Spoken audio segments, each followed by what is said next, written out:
Sean ustedes bienvenidas, bienvenidos a Rezumba y Suena la Memoria, un espacio donde privilegiamos la imaginación, el palabreo, la inteligencia reflexiva, la buena comida, la buena música, el gusto por la vida. Rezumba y Suena la Memoria es una colaboración entre el Centro INA Veracruz, Librería Mar Adentro y América Afroindígena. Sean ustedes bienvenidos. Comenzamos.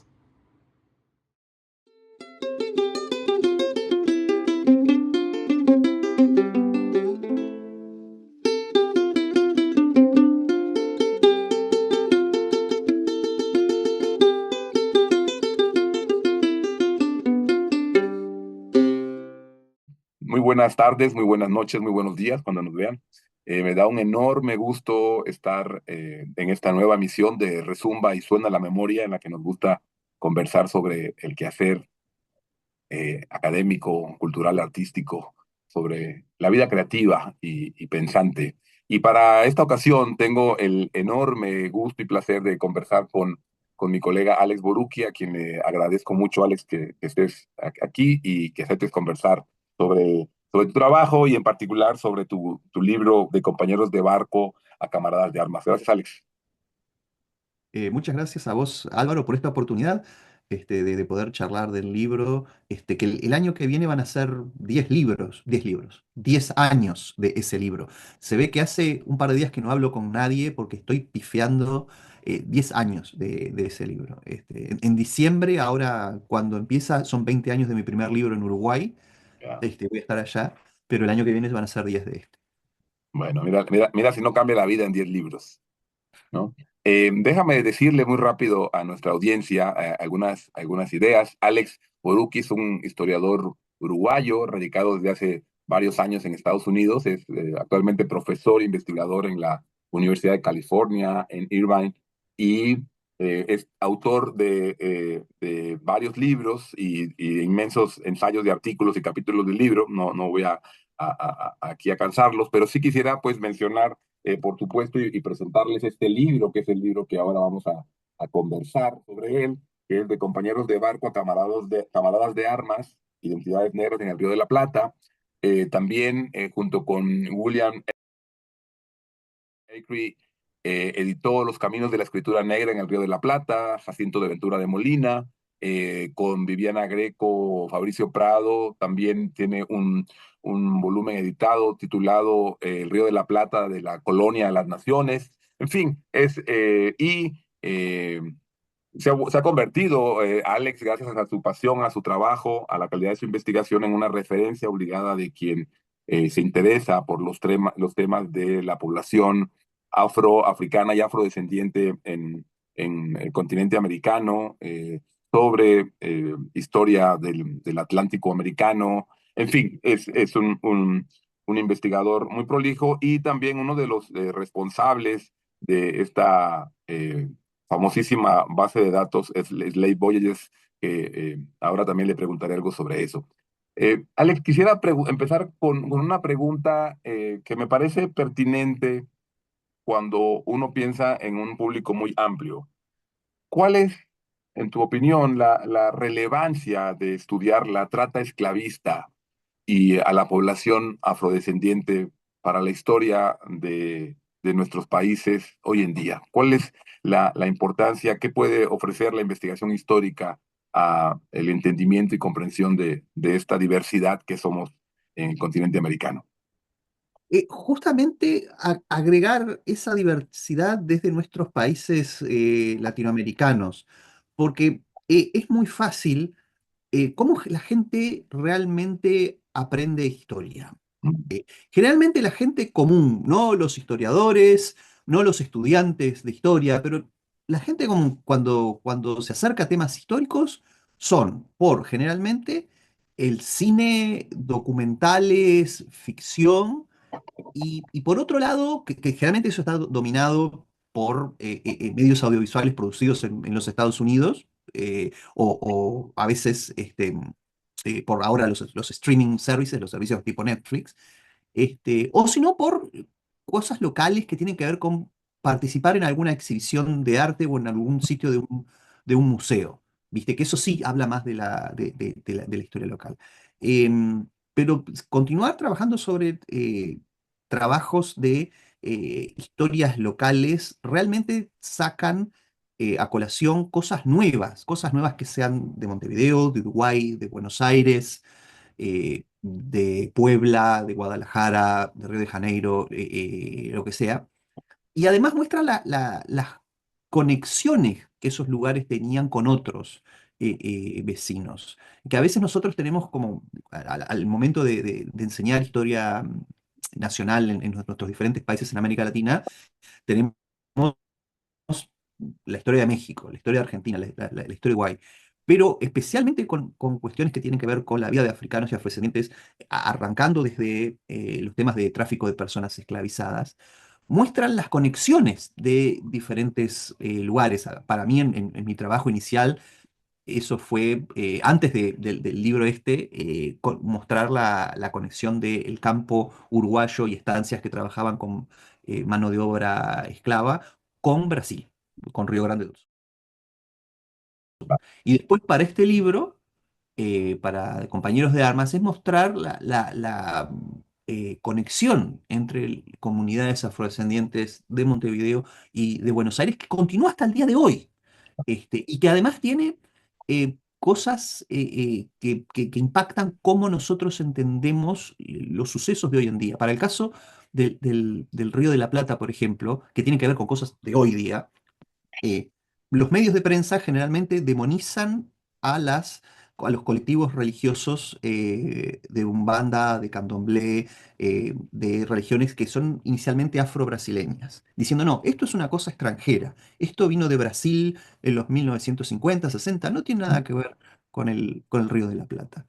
Pero la investigación muestra que ha habido afro-brasileños, personas de origen africano, pero nacidas en Brasil, en Wow. Buenos Aires, Montevideo, desde la fundación de Buenos Aires y desde la fundación de Montevideo. No es una cosa extranjera, forma parte del núcleo poblacional de estas ciudades y no son en ese sentido extranjeros, sino que se vertebran en la historia del Río de la Plata. Claro, el conocimiento histórico como la posibilidad de repensar lo propio y lo extraño, ¿no? Lo familiar, ¿no? Y lo que nos resulta ajeno o que creíamos que nos parece ajeno. Ahorita me quedé pensando en cómo esta historia silenciada en las historias nacionales es de la trata esclavista, ¿no? La forzosa diáspora africana que hizo que al menos 12 millones de personas fueran traídas en contra de su voluntad a distintas regiones del continente americano. Al conocer esa historia nos damos cuenta que Veracruz tiene conexiones con el Río de la Plata, que Cartagena tiene conexiones con regiones en Angola, que tiene conexiones con Nigeria, pero que al mismo tiempo Brasil, ¿verdad? Y bueno, Buenos Aires y Montevideo, qué decirlo, ¿no? Es interesante cómo nos ayuda a repensar esas conexiones en el presente y en el pasado. Me gustó eso. Eh, Una de las cosas que me gustan mucho de este libro tuyo, de Compañeros de Barco a Camaradas de Armas, es que me hizo pensar en un paralelismo, Alex, con la historia de México, ¿no? Es decir, hablamos del Río de la Plata y hablamos de Montevideo, hablamos de Buenos Aires, eh, y que son espacios que en el imaginario, al menos me atrevería a decir, desde el imaginario mexicano asociamos como naciones mestizas blancas, ¿verdad? Tú también sabes, por supuesto, cómo la construcción identitaria de un país como México se armó a partir de esta noción de un mestizaje entre población hispana, ¿no? E indígena. Y la pongo en ese orden porque así es como se suele presentar. La población africana no pinta en ese esquema. Y lo que tu libro nos muestra, y en ese sentido es un espejo para la experiencia mexicana, es que nos hablas de un Río de la Plata de fines del siglo XVIII, donde la presencia de la población africana es importantísima, tanto en Buenos Aires como en Montevideo.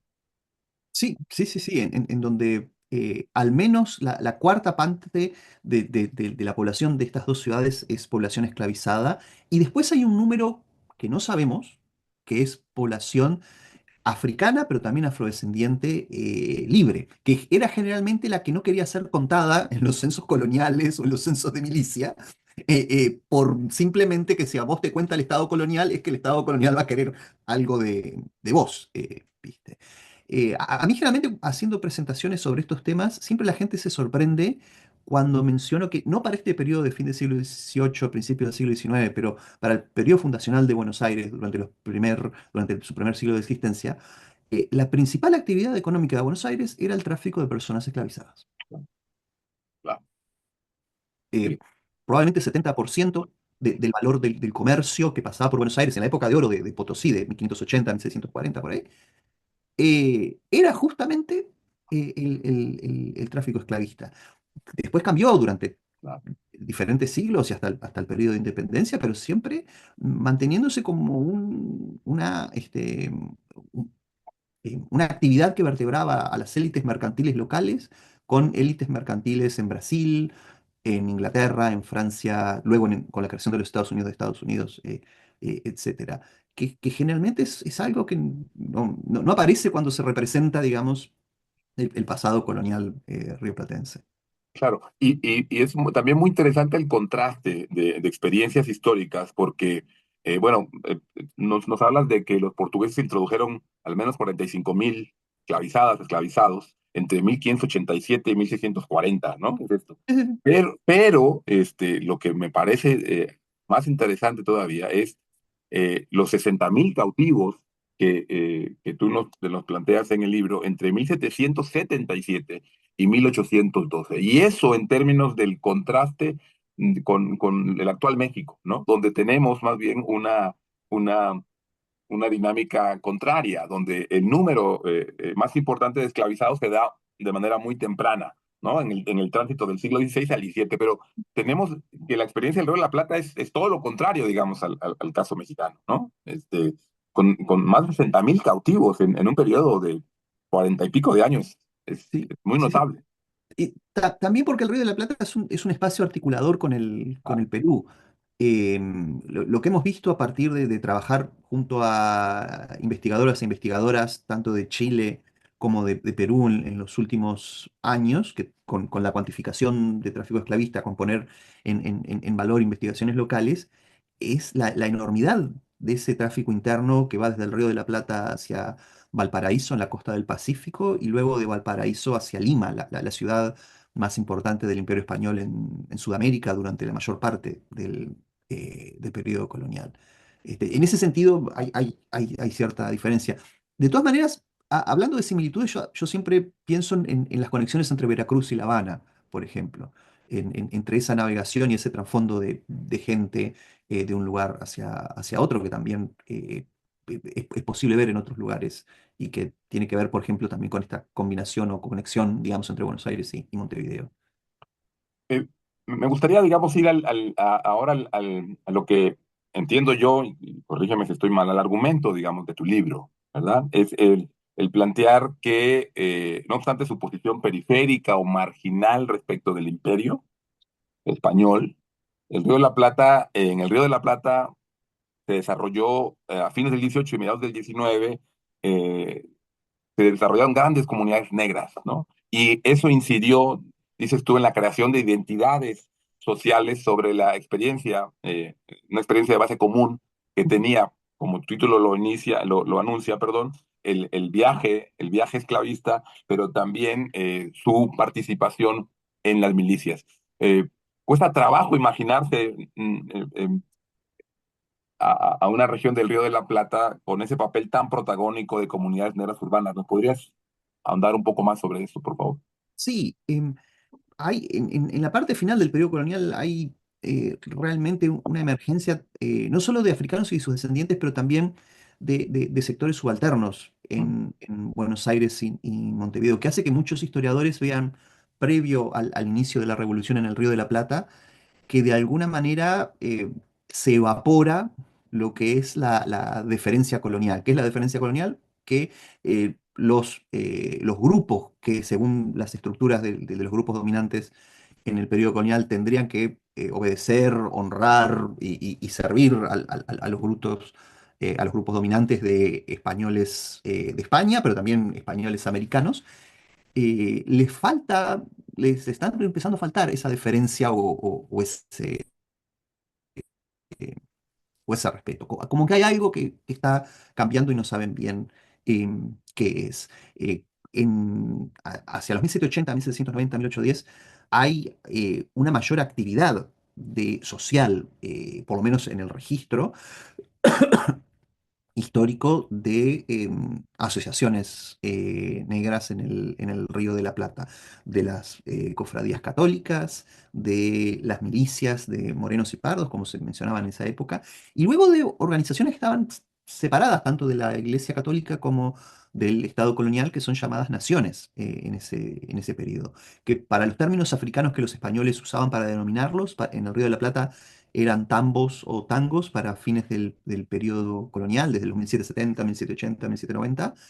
Y luego en algún momento del siglo XIX se empiezan a conocer predominantemente como candombes. Y que son estas organizaciones que nosotros vemos en muchos lugares de las Américas que son a partir de recrear lazos étnicos en las Américas con base en África, que puede ser la Asociación de los Congo bajo una monarquía conga de estilo africano, o la Asociación Angola o Benguela, o de los Mozambique o de los Mina, y todas esas asociaciones que son fluidas, elásticas, eh, se vinculan también con otras formas de asociacionismo africano y afrodescendiente en Buenos Aires y Montevideo.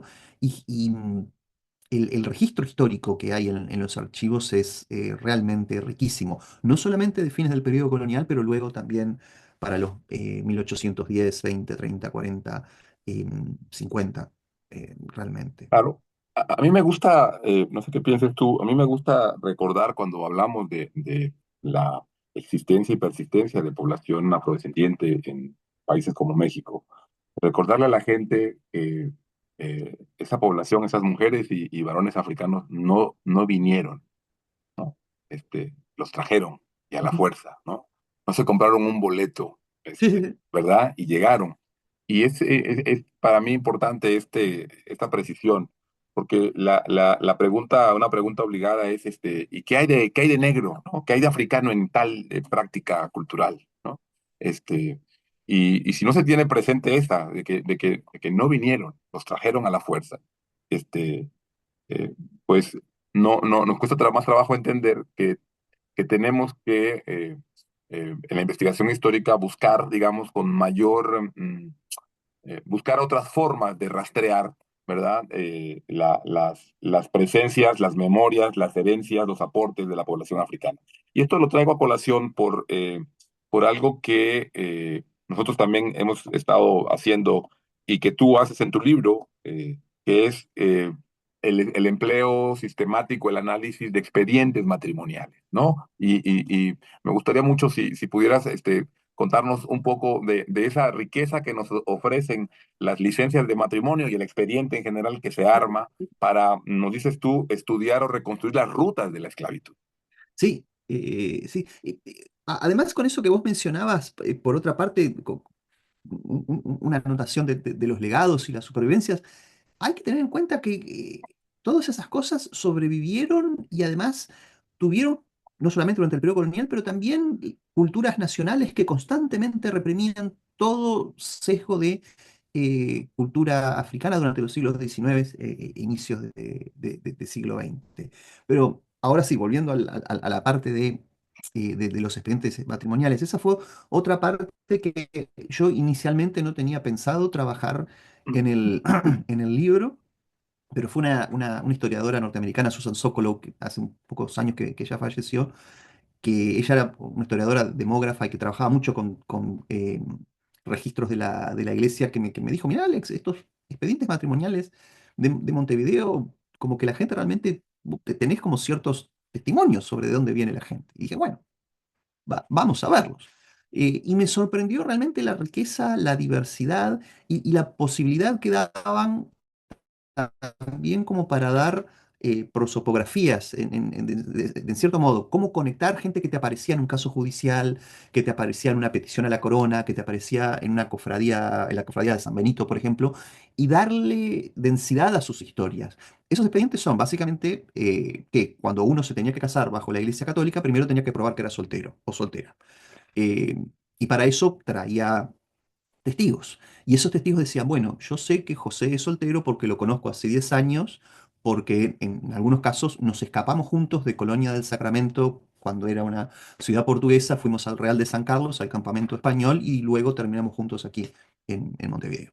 O en algunos casos que vinimos juntos de la misma tierra para casos de barcos esclavistas. O a veces que vinimos juntos en el mismo barco, pero ese barco no venía desde Angola, desde Luanda, sino desde Río de Janeiro. Entonces, ese tipo de registro da cierta densidad a historias que uno las puede examinar en forma individual, pero también puede estudiarlas como patrones, como, bueno, la mayor parte de la gente declara que vinieron juntas en un barco esclavista o que vinieron juntas desde África o desde Brasil. Hay cierto porcentaje que hicieron escapar de los portugueses, llegar a los españoles, llegar a Montevideo, y hay otra serie de cosas. No todos son iguales, no es el documento que aparece como si todos los testimonios fueran lo mismo, con lo cual ahí sí le daría al historiador para sospechar de que no, eso era toda una fabricación, sino que realmente da pie para tener cierto densidad social de la continuidad de la experiencia en el barco esclavista con compañeros de barco, con algunos que quedaban en esos lugares, y cómo eso era como, digamos así, como una unidad para recrear una vida social en las Américas, en Montevideo, pero en otros lugares. Y ese tipo de registros existen en cantidad de lugares de América Latina. Hay historiadores que los han trabajado para Ciudad de México, hay gente que lo ha trabajado para Lima, para Buenos Aires. Digo, este tipo de estudios se pueden replicar, digamos. Claro. Sí, sí, sí, y nos proporciona información muy valiosa también sobre posibles procedencias, los etnónimos que también están allí y que nos ayudan también a empezar a nombrar las distintas diferencias de ese inmenso continente africano al que se le acostumbra a veces mencionar como si fuera un país y si fuera chiquito, ¿no? África, ¿no? Y África. Y la posibilidad que esas licencias matrimoniales nos permiten de ponernos frente a los distintos etnónimos, a las distintas regiones, ¿no?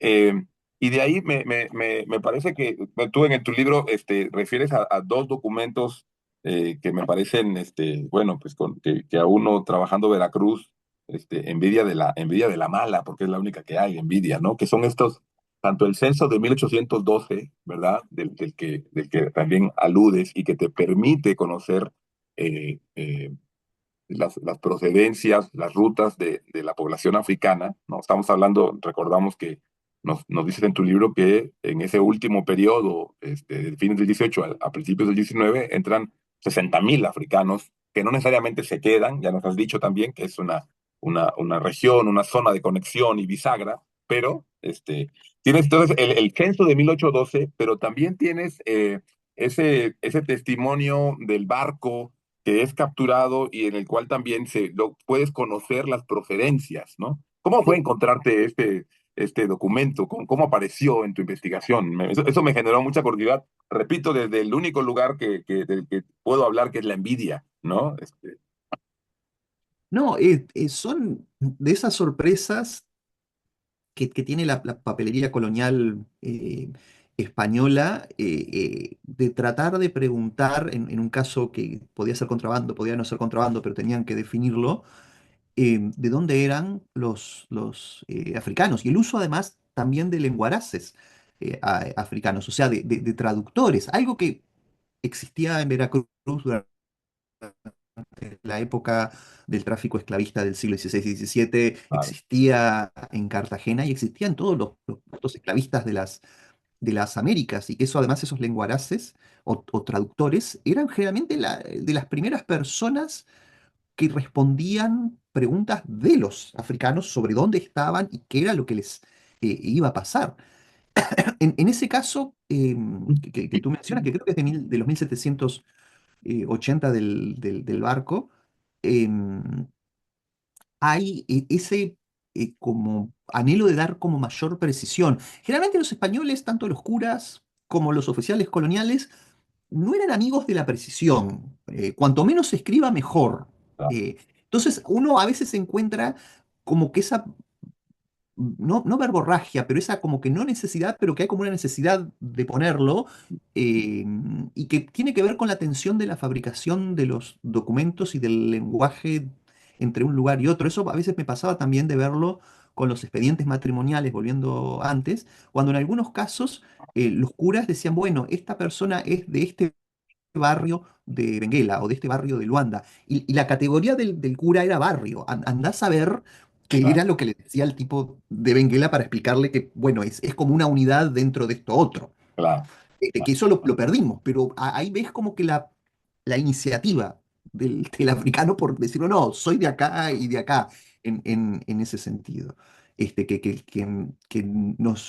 Que a veces como que nos eh, desafía a pensar, bueno, sí, el archivo colonial es una masa, ¿viste?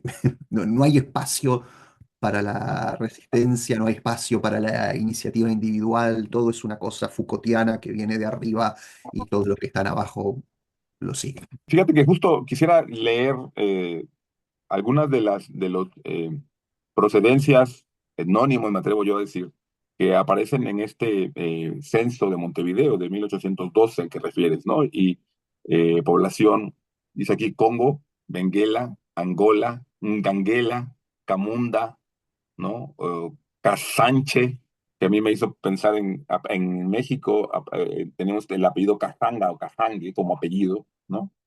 eh, Kisama o Kisamba, Kisambe, Tongo, Mina, Carabalí, Hausa, Fola o Fulani, ¿no? Mozambique, etcétera. Lo quise leer, Alex, porque estamos en México trabajando mucho con esta idea de empezar a desentrañar y desmenuzar esa alusión a una mítica África y poder entrar a hacer, intentar ser más específico en las procedencias, ¿no? Y en recuperar también la historia de estas personas que están.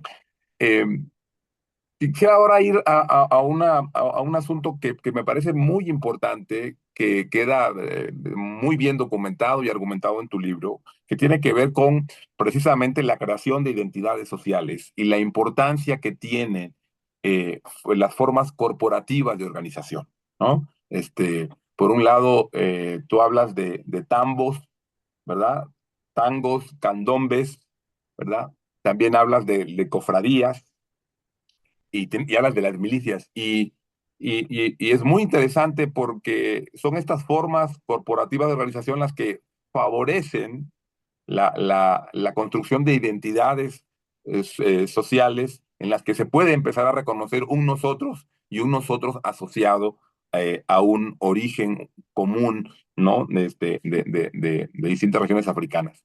Y nos hablas también de la importancia que tienen estas organizaciones a finales del siglo XVIII, pero a inicios del siglo XIX. ¿Pudieras hablarnos un poco más de esto? Porque me parece Sí, muy importante sí. esta parte de tu trabajo. Ahí mi perspectiva sobre el tema de identidades colectivas tiene que ver con la identidad compartida. Con cómo esa identidad compartida en el viaje esclavista, en lo que ocurría aquí en las Américas, da para crear ciertas identidades africanas vinculadas a la monarquía Congo, vinculadas a los Mina, vinculadas a otros lugares, pero a partir de experiencias concretas, del pasaje de puertos específicos y de regiones específicas en África hacia las Américas, y cómo la realidad en las Américas moldeaba eso. Y una experiencia en particular que moldeaba eso fue los procesos de militarización que se vivieron en las Américas desde finales del periodo colonial, con el aumento de las guerras imperiales, la Guerra de los Siete Años, la revuelta en Perú de Tupac Amaru, la Revolución Francesa, la Revolución de Haití, y todas las continuaciones de guerras entre el Imperio Español e Inglaterra, y después la continuación de esa experiencia de guerra durante el periodo de la independencia, en donde hay como una influencia de la experiencia material en estos grupos humanos y de cómo autoidentificarse en relación con lo que les estaba pasando en ese momento, pero también en relación con su pasado africano y sus experiencias de vida, por ejemplo, con la monarquía Congo. Uno de esos descubrimientos de archivo que a mí no, gracias que había otras personas que me lo hicieron notar y no era solo yo, era el tema de las banderas de las naciones africanas de Buenos Aires de los 1830, 40, 50, que hay tres o cuatro que han sobrevivido y están en el Museo de Historia Nacional en Buenos Aires. Yo sabía de la existencia de ellas, no están en exhibición, sabía por otra gente, entonces, viste ese tipo de cosas que, bueno, tenés eh, que para verlas, mandar un email, llamar por teléfono, avisar que vas, porque son cosas grandes que las tienen que sacar, las tienen que desenrollar y eso. Y cuando yo voy allí al museo, ya tenían una de estas banderas tendidas, que es un textil de hace 150, más de 150 años, y la parte de adelante vos lo que veías era una bandera argentina. Eh, una bandera argentina de la época con otros colores, con el sol en el medio, y bueno, yo le saco fotos, digo, bueno, está, muchas gracias. No le veía mucha vuelta a la bandera y como qué es lo que yo podía decir sobre la bandera. Y yo ya cuando me iba a ir, las dos personas del archivo, una de ellas todavía sigue trabajando allí, me dice, Alex, mira que del otro lado hay otra cosa, ¿eh? Y justamente del otro lado estaba el escudo de la nación mora. Que esto, si no me lo dicen los del museo, yo, porque no les iba a decir, bueno, no me dan vuelta a la bandera a ver qué hay del otro lado, porque Claro, claro. cosa enorme, ¿viste? Y uno ahí como que le daba, como para hilar, en, la experiencia material de tal vez el mejor traje que tenían algunos de estos hombres era el traje de oficial de los batallones de la Independencia, tanto en Montevideo como en Buenos Aires, y para eh, traer su identidad africana a las asociaciones de ese periodo de siglo XIX, utilizaban tanto los pabellones patrios nacionales, el argentino y el uruguayo, que eso lo sabemos porque la prensa uruguaya se queja de que las asociaciones africanas están utilizando la bandera uruguaya. Pero en esa misma tela está por un lado el pabellón uruguayo o el argentino y por el otro lado símbolos de esa asociación africana, que en el caso de la monarquía Congo tendría sus símbolos, en el caso de la asociación Angola tendría sus propios símbolos. Y, a partir de la investigación reciente de estos últimos 20 años de historia afro-rioplatense, algunas de estas banderas han sido puestas en exposición en Buenos Aires.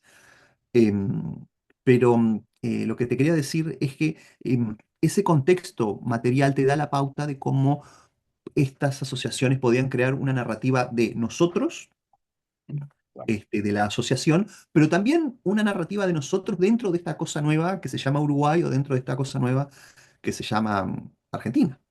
Y que además, por supuesto que ese uso de ambas simbologías en una bandera no es ingenuo, ¿verdad? Y que exige ser leído y como toda una estrategia política, ¿verdad? Sí, sí, De sí, sí, sí. afirmación y de decir, y también somos los que hemos creado estas naciones, ¿no? Y el tema de los derechos.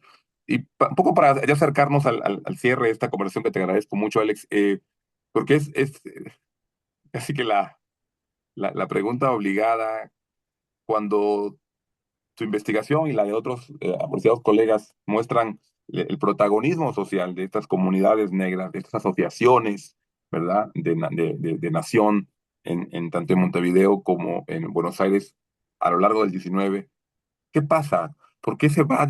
¿Qué pasa con esta presencia, esta notoria presencia social afrodescendiente en el Río de la Plata y cómo se va disolviendo? Eh, cómo en el siglo XX se construye, se reinventa una idea de nación que deja fuera también. ¿Qué pasa allí en el caso del Río de la Es, es, es una pregunta complicada que tiene que ver, por un lado, con la demografía y las migraciones en el Río de la Plata, pero también con la cultura, y que en cierta manera separa Buenos Aires de Uruguay. No digo toda Argentina, porque Plata? Argentina Sí, es grande, pero hay como itinerarios divergentes entre Argentina y Montevideo, o Buenos Aires y Uruguay. Y lo digo en parte por los espacios. Primero hay una migración europea claro, como no la hay en otros lugares de América Latina y que es casi comparable tanto en Buenos Aires y Montevideo y en Argentina y en Uruguay, que es enorme. Pero por el otro lado, para el caso de Montevideo y Uruguay y separado de Argentina. Hay una continuidad que tiene que ver con el arribo de personas esclavizadas a Uruguay por el tema de la frontera con Brasil y del establecimiento de estancias ganaderas esclavistas en la frontera uruguayo-brasileña desde los 1820 en adelante. E incluso luego de la abolición de la esclavitud en Uruguay en los 1840, estancieros de Río Grande do Sur se afincaban en lo que hoy es buena parte del territorio del noreste de Uruguay y traían personas esclavizadas bajo el rótulo de colonos o de peones contratados. Entonces vos ves una continuidad de trabajo esclavista y un cercenamiento de las medidas abolicionistas. Luego en Montevideo vos tenés el arribo de 4 o 5 barcos esclavistas en los 1830 que venían directamente de Angola. eh, y en donde la mayoría de esas personas esclavizadas que venían eran niños. Eso lo sabemos por las fuentes del periodo que los describían a estas personas. Y que si sobrevivieron a los 1830, 40, 50, posiblemente hayan vivido hasta fin del siglo XIX o inicios del siglo XX. Em, Luego tenés, para el caso de Uruguay, la migración de esas personas que vivían en la frontera con Brasil, que es la típica migración latinoamericana del campo a la ciudad, que Claro. ocurre luego en el siglo XX. Para Buenos Aires y para Argentina vos no tenés ese tipo de fenómenos. Al mismo tiempo, para el caso argentino, y esto lo ha estudiado Magdalena Candiotti, Erika Edwards y otros y otras, vos tenés que desde el momento de la abolición de la esclavitud en Argentina se pone que la población negra está a poco de extinguirse. Mm, Hay una narrativa racial de la extinción eh, que viene prácticamente desde el siglo XIX. eh, y que luego la población negra de Buenos Aires no se extinguió, continuó durante todo el siglo XIX. Hay periódicos afroporteños desde los 1500, desde los 1860 hasta inicios del siglo XX. Pero después en el siglo XX hay como una desarticulación de la trama social ya. eh, afroporteña que vos no la ves en Montevideo, en donde, por ejemplo, en Montevideo hay un partido negro en los 1830, en los 1930, Ok. perdona.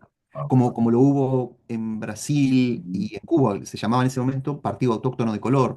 mm, Y hay todavía gente organizándose a partir de cuestiones políticas y de derechos que tienen que ver con vinculaciones raciales e identificaciones raciales y con cuestiones políticas. Que eso lo ves desarticularse de alguna manera a inicios del siglo XX o desde inicios del siglo XX hacia mediados del siglo XX, particularmente en Buenos Aires. Ese tipo de cosas no tienen que ver con la demografía, sino con las narraciones raciales de diferentes países y, y de cómo se vinculaban estos grupos políticos y sociales afro-uruguayos y afro-argentinos con los grupos dominantes de ese periodo. claro, me hiciste pensar ahora también en las modificaciones en los lenguajes políticos, ¿verdad?